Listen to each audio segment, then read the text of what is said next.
Assalamualaikum semuanya. Mengingat ReZero Arc 5 chapter 4 lumayan panjang, maka Wong Anime membagi chapter ini menjadi 2 chapter. Sementara di chapter kemarin kita berfokus pada persiapan faksi Emilia sebelum mereka berangkat ke Pristella, maka chapter ini akan berkutat di perjalanan faksi Emilia selama menuju Pristella dan kondisi politik para calon penguasa. Bagi yang ingin menonton lanjutan ReZero Arc 5 chapter 4, maka silahkan tonton lanjutannya di sini.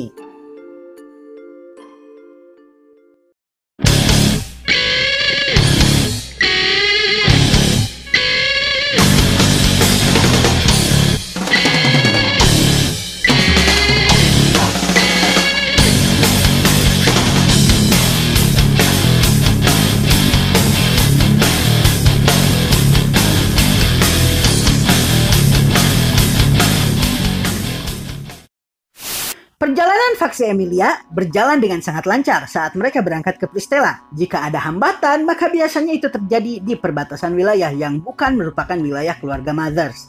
Namun biasanya cukup dengan menunjukkan lambang insignia keluarga Mothers atau dengan menunjukkan wajah Emilia, orang-orang akan mengerti kalau mereka memang mewakili kandidat ratu yang asli.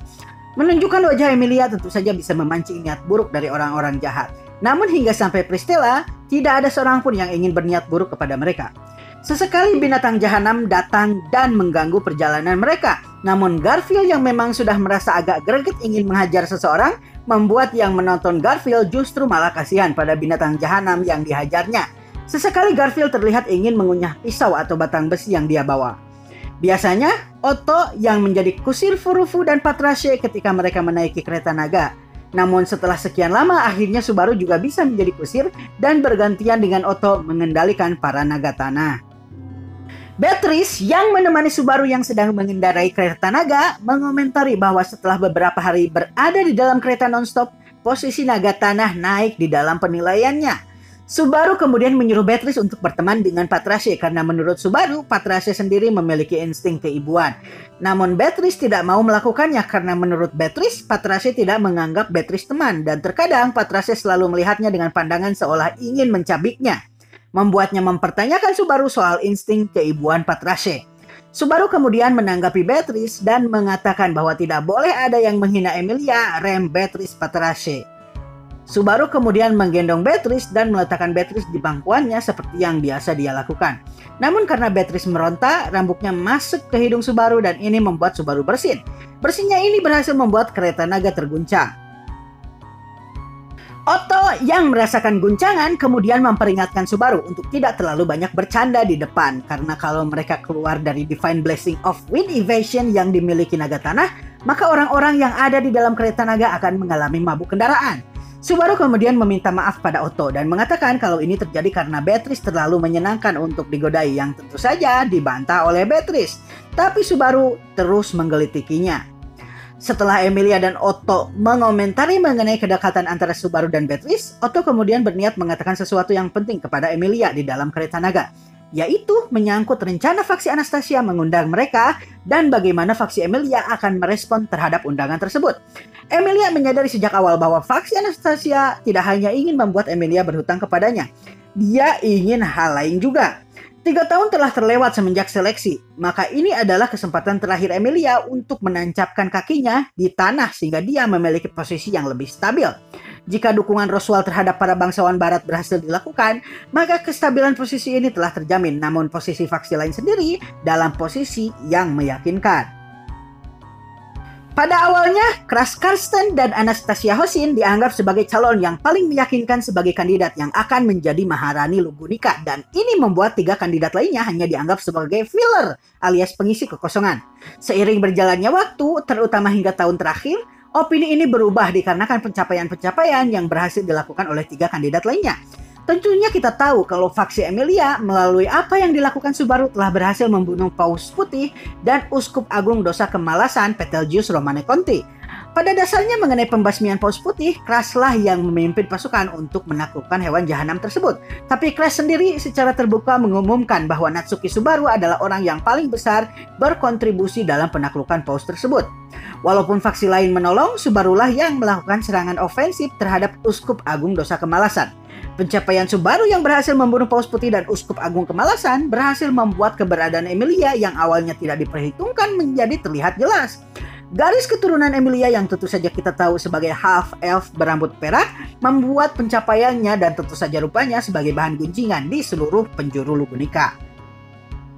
Sementara itu Priscilla Bariel diakui telah melakukan hal yang luar biasa. Pasca dia mewarisi daerah kekuasaan suaminya Leb Bariel, salah satu bangsawan besar Lugunica, dia menggunakan posisi Lugunica yang tidak beruntung dikarenakan konflik berkepanjangan dengan Kekaisaran Wallachia sebagai pencapaiannya.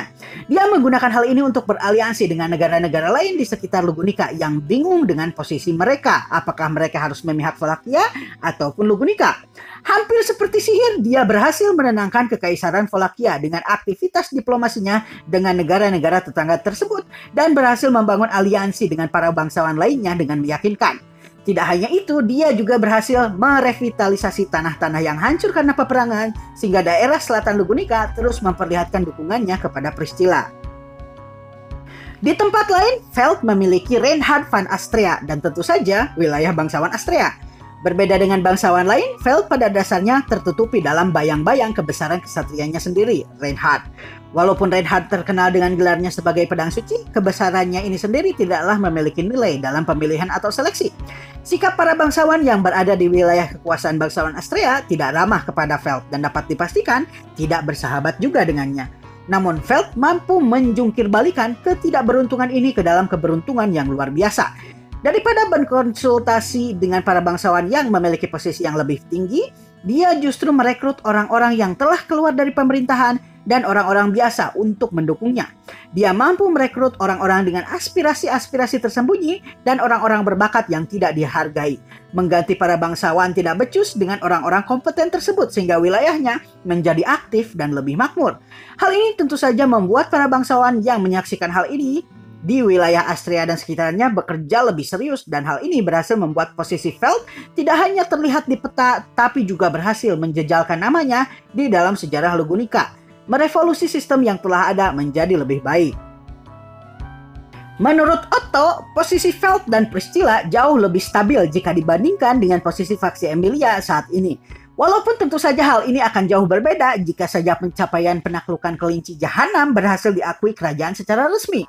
Emilia yang memperhatikan Otto secara seksama lalu mengomentari jalan pikiran Otto yang pada dasarnya tidak jauh berbeda dengan Subaru.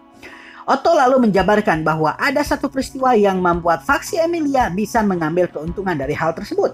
Peristiwa tersebut adalah hilang ingatannya Kras Karsten. Kras umumnya diketahui sebagai pribadi yang kuat, baik itu di ranah privat ataupun di ranah publik.